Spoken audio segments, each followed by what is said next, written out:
Saudaraku, pernahkah kita bertanya, mengapa kita sholat? Apakah hanya karena kewajiban, atau ada sesuatu yang lebih mendalam di dalamnya? Coba kita bayangkan sejenak, kita berada di sebuah ruangan yang hening, berdiri menghadap ke satu arah, lalu mengangkat tangan, dan mulai membaca takbir. Kita melakukan ini 5 kali sehari, bahkan lebih. Tetapi, pernahkah kita benar-benar menyelami hakikatnya? Banyak orang menganggap sholat sebagai sekedar ritual harian, sebuah kewajiban yang kalau ditinggalkan akan berdosa, dan kalau dilakukan akan mendapatkan pahala. Tetapi, kalau hanya sebatas itu, apakah benar sholat bisa mengubah seseorang? Apakah hanya dengan berdiri, rukuk, sujud, dan membaca doa, hidup kita bisa menjadi lebih baik? Atau mungkin ada sesuatu yang lebih besar yang sering kita lewatkan? Ada satu kisah menarik yang mungkin bisa menggambarkan ini. Bayangkan, ada seseorang yang sangat sibuk dengan pekerjaannya, dari pagi sampai malam selalu dikejar deadline. Tapi ada satu hal yang tak pernah ia tinggalkan, yaitu sholat. Dia selalu menyempatkan meskipun hanya sebentar. Suatu hari, seseorang bertanya kepadanya, "Apa yang kamu rasakan saat sholat?" Dan jawabannya sederhana, "Sholat itu seperti jeda dalam hidup. Saat saya sholat, saya merasa seperti diingatkan kembali bahwa semua kesibukan ini hanyalah bagian kecil dari perjalanan yang lebih besar." Oleh karena itu, di sini kita mulai melihat bahwa sholat bukan hanya soal menggugurkan kewajiban. Ada sesuatu yang lebih mendalam yang bisa kita rasakan jika kita benar-benar memahaminya. Dan itulah yang akan kita bahas pada kesempatan kali ini.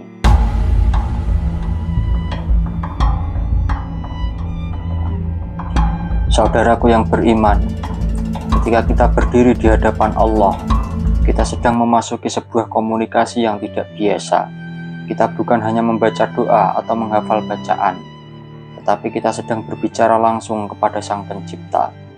Setiap gerakan dalam sholat memiliki makna yang mendalam.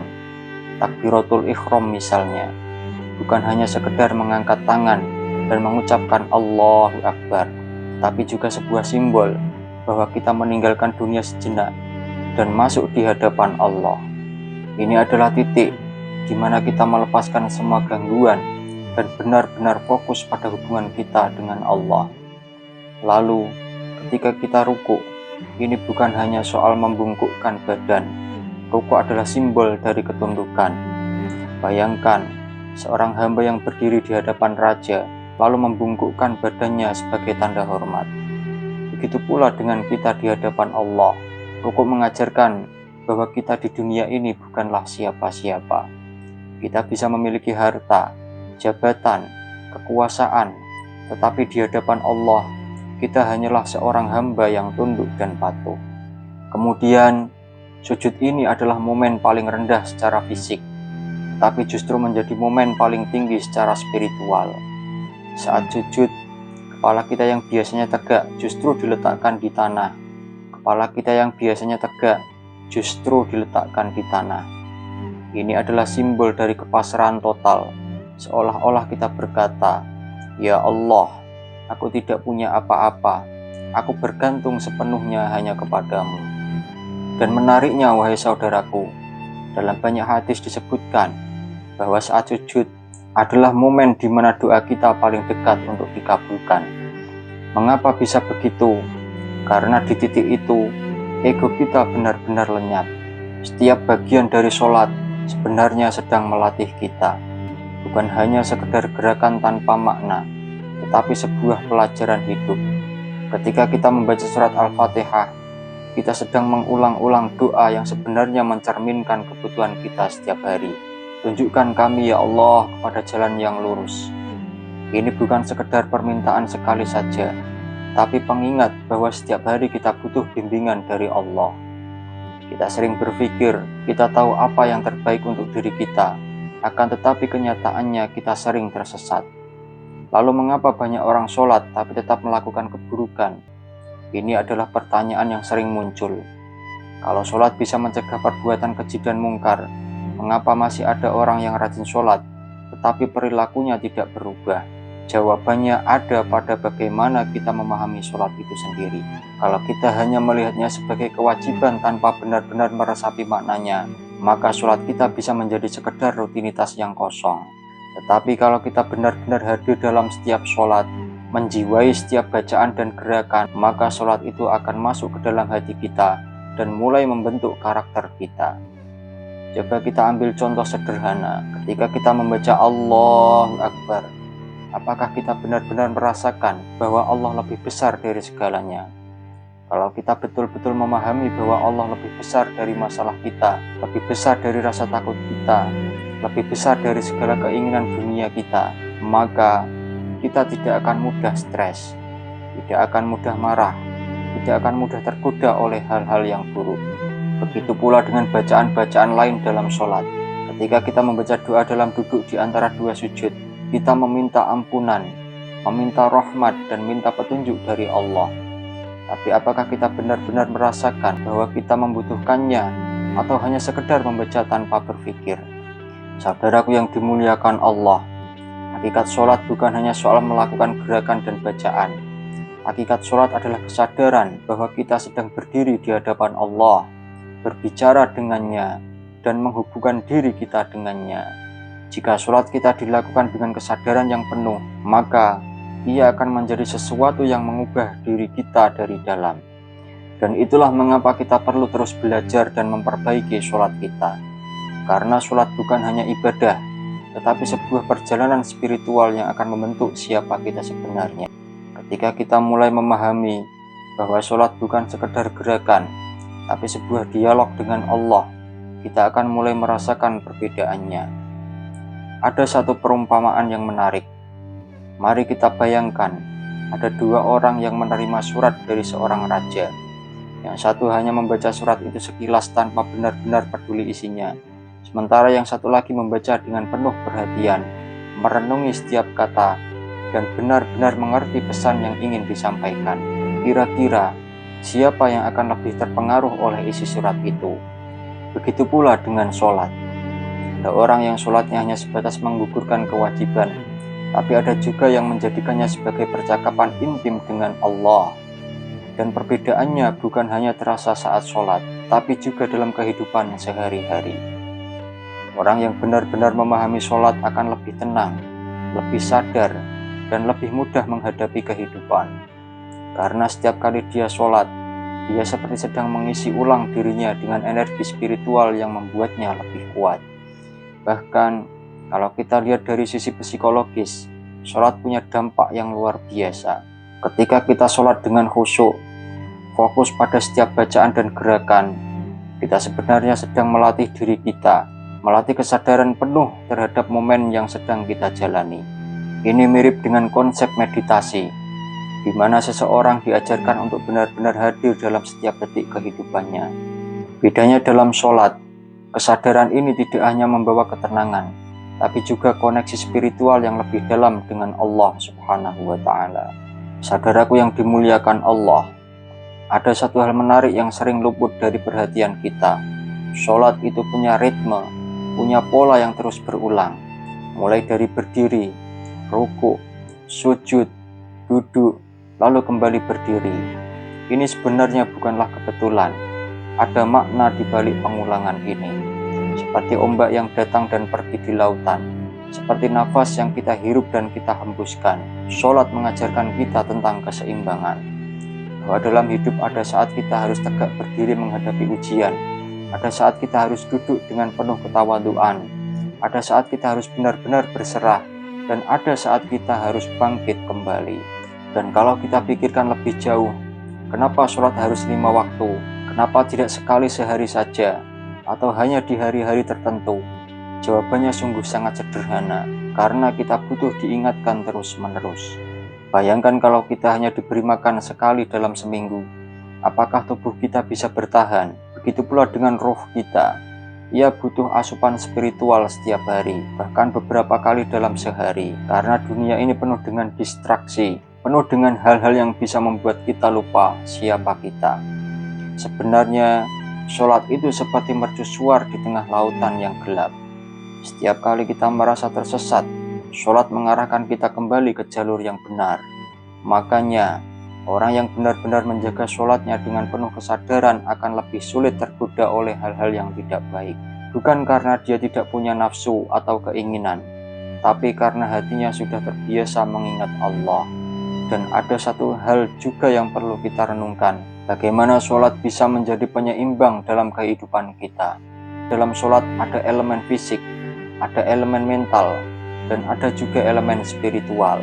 Secara fisik, sholat adalah gerakan yang teratur, yang kalau dilakukan dengan benar bisa memberikan manfaat bagi tubuh. Secara mental, sholat mengajarkan kita untuk fokus, untuk tenang, untuk menghadirkan diri kita sepenuhnya dalam satu momen. Dan secara spiritual, sholat adalah cara kita untuk kembali kepada Allah, mengakui kelemahan kita, dan meminta petunjuk serta kekuatan darinya.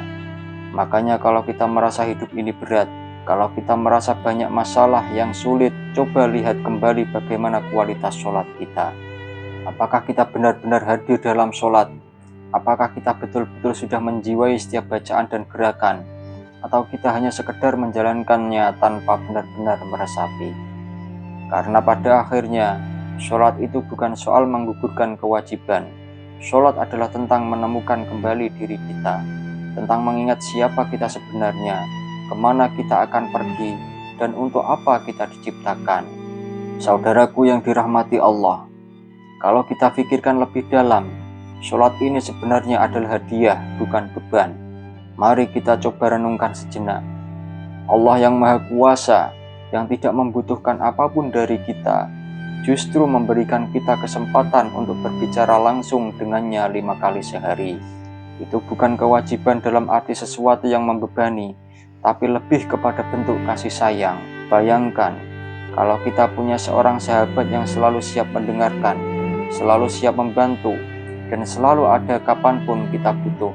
Tak ada batas waktu, tak ada syarat khusus selain kita mau datang dan berbicara. Maka, sholat adalah seperti itu, sebuah undangan dari Allah agar kita datang kepadanya, mengungkapkan apa yang ada di hati kita, meminta pertolongan, meminta petunjuk, dan yang paling penting adalah merasakan bahwa kita tidak pernah benar-benar sendirian. Akan tetapi anehnya, justru kita yang sering merasa malas. Kadang kita sibuk mencari kebahagiaan di luar sana, padahal pintu ketenangan sudah dibuka untuk kita setiap hari. Kita mencari solusi ke sana kemari, padahal jawaban dari banyak kegelisahan kita sudah ada di dalam sholat. Pernahkah kita merasakan setelah sholat, terutama kalau dilakukan dengan benar, hati kita terasa lebih ringan? Masalah memang belum selesai, tapi ada perasaan damai yang sulit dijelaskan. Itu bukanlah kebetulan. Itu karena saat kita sholat, sebenarnya kita sedang melepaskan beban, menyerahkan semuanya kepada Allah, dan mengakui bahwa kita ini hanya manusia yang lemah tanpanya. Dan inilah yang sering kita lupakan. Sholat bukan hanya sekedar bacaan atau gerakan. Ia adalah latihan untuk kembali menyadari bahwa kita tidak bisa menjalani hidup ini sendirian. Kita butuh Allah. Kita butuh Allah dalam setiap langkah kita. Itulah sebabnya orang-orang yang benar-benar memahami hakikat sholat akan terlihat berbeda. Mereka akan lebih tenang, lebih sabar, lebih ikhlas dalam menghadapi kehidupan. Saudaraku yang dimuliakan Allah, seandainya kita merasa ada yang kurang dalam hidup, kalau kita merasa sering gelisah tanpa alasan yang jelas, coba kita lihat kembali sholat kita. Apakah kita sholat hanya sebagai rutinitas atau kita benar-benar hadir di dalamnya? Karena ketika kita mulai memahami sholat dengan cara yang lebih dalam, kita akan merasakan perubahan yang nyata dalam hidup kita. Kita akan mulai melihat dunia dengan cara yang berbeda. Kita akan lebih mudah bersyukur, lebih mudah memaafkan, dan lebih mudah menerima takdir. Dan pada titik itu, sholat bukan lagi sekedar kewajiban. Sholat akan menjadi kebutuhan, sebuah momen yang kita nantikan, bukan sesuatu yang kita lakukan karena harus, tapi karena kita ingin. Kita ingin merasakan ketenangan itu, kita ingin kembali merasakan kedekatan dengan Allah, kita ingin mengingat siapa kita sebenarnya. Marilah kita belajar melihat sholat dengan cara yang berbeda. Jangan lagi menganggapnya sebagai beban. Jangan lagi terburu-buru hanya untuk menyelesaikan gerakan. Tapi marilah kita belajar. Kita mulai untuk benar-benar hadir di dalamnya. Belajar menikmati setiap bacaan. Belajar meresapi setiap gerakan. Karena ketika kita melakukannya dengan sepenuh hati, kita akan merasakan bahwa sholat bukan hanya ibadah. Ia adalah kunci untuk hidup yang lebih tenang, lebih bahagia, dan lebih bermakna. Saudaraku yang dimuliakan Allah, kalau kita sudah mulai merasakan ketenangan dalam sholat, kita akan menyadari satu hal lagi. Sholat bukan hanya untuk saat kita senang atau saat kita sedang merasa dekat dengan Allah. Justru, sholat adalah tempat kita kembali, terutama di saat kita merasa jauh. Kadang ada hari-hari di mana hati kita merasa hampa, hati kita merasa kosong, merasa bingung, atau bahkan kehilangan arah. Mungkin kita pernah berada di titik di mana kita merasa doa-doa kita tidak pernah didengar, di mana hidup kita terasa begitu berat dan seakan-akan tidak ada jalan keluar. Tetapi justru di momen-momen seperti itulah sholat bisa menjadi penyelamat kita. Allah itu maha dekat, lebih dekat dari urat nadi kita sendiri. Masalahnya adalah seringkali kita yang menjauh. Kita sibuk dengan urusan dunia, sibuk mengejar sesuatu yang kita pikir bisa membuat kita bahagia. Sampai tanpa sadar, kita lupa bahwa kebahagiaan sejati itu ada di dalam hubungan kita dengan Allah Subhanahu wa Ta'ala. A'udzu billahi minasyaitonir rajim. Bismillahirrahmanirrahim. Wa aqimus sholata wa atuz zakata warka'u ma'ar raki'in. Atamuruna an-nasa bil birri wa tansawna anfusakum wa antum tatlunal kitab afala ta'qilun wasta'inu bis sabri was shalah wa innaha lakabiratun illa 'alal khashi'in alladzina yadhunnuna annahum mulaqu rabbihim wa annahum ilaihi raji'un. Shadaqallahul azim. Wallahu a'lamu bishawab.